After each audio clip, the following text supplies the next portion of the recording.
It's fair to say that my impression of Killing Floor 3's beta was a bit disappointing. In this video I want to explain why this was the case. For those unfamiliar, Killing Floor 3 is a co-op horde survival game where up to 4 players take on extremely large hordes of enemies in a bid to face a boss in the final wave and survive the onslaught.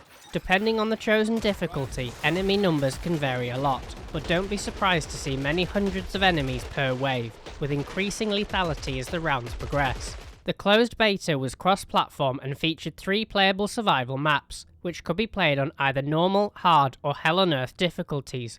More on that later in the video. I was very pleased to see that the game was playable cross-platform, as I think all cooperative games should be in 2025, so that no gamer feels left out as they own a different platform to their friends. Once the player has selected a map and difficulty, they have a choice of 6 playable specialists to play as, and then let the carnage begin. From the moment I first got into gameplay, I knew something about the game felt off. Characters' movement was janky and gunplay felt unpolished and unsatisfying. The combat with any character using guns never felt smooth and often suffered with delayed inputs or a feeling of lag. I'm not sure if the game was actually having connection issues or not, but the animations felt as if I was playing a Call of Duty match with a ping in the many hundreds. With the high number of enemies in play, it's very easy to get surrounded, so I was often sprinting away from them in order to give myself more space. This became another issue. The game's animation for sprinting is rather subtle, and the character's speed doesn't increase by much, which sometimes leads you to believe that you are not sprinting when you in fact were. This caused me to cancel out of sprinting when trying to run away from enemies, which was the opposite of what I wanted to be doing. The sense of movement was improved when playing as the ninja operator, as he had a higher default movement speed. This also made the character much more fun to play than the others.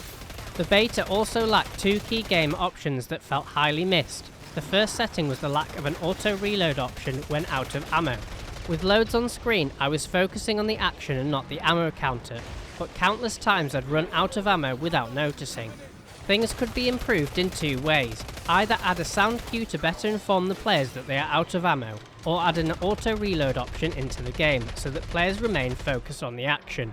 The game is so busy and loud, if there already is an audio cue, I didn't notice. Auto reload is also a good accessibility option to have in the game regardless. The other missing setting in my opinion is a high frame rate mode. In this generation I've become used to playing first person shooters in 120 FPS modes, and the drop back to 60 frames per second in Killing Floor 3 is felt very hard indeed. I've been playing Borderlands 3 with a friend recently, and despite that game running at 60 FPS, it still feels responsive enough. Comparatively, Killing Floor 3 feels slow to respond, and I think the beta was crying out for a high refresh mode to improve the fluidity of the visuals, but crucially to improve the game's input response, which sucks at the moment. Staying on the topic of visuals, the game overall looks pretty clean and high-res on PS5 Pro for the most part. Environmental detail is good on all the maps I was able to test. I do want to give recognition to the character models, which are highly detailed, and in a similar vein to the enemies on recent Doom games, the character models take visual damage from your attacks, which results in some pretty gory and bloody carnage. I also want to credit the variety of enemies, and generally speaking the AI behaviour is good. I only said generally as the AI is highly influenced by the 3 difficulty options. On normal difficulty I found the enemies were a bit dumb and I could waltz through them without thinking about it. Hard difficulty seems like the sweet spot, offering aggressive AI that was fair but punished mistakes and lack of teamwork. Hell on Earth difficulty does exactly what it says on the tin. Each map featured a unique boss which predictably all soaked up bullets like a sponge with water. This isn't a negative though, as I felt that the level of bullet sponge was enough to make them feel legitimately a boss fight, but wasn't too ridiculous to make you feel like the game didn't respect your time. Not so positive is the game's readability. The vast majority of the enemies are quite dark, so blend into the darker enemies of some levels, which has a negative impact on the game's readability.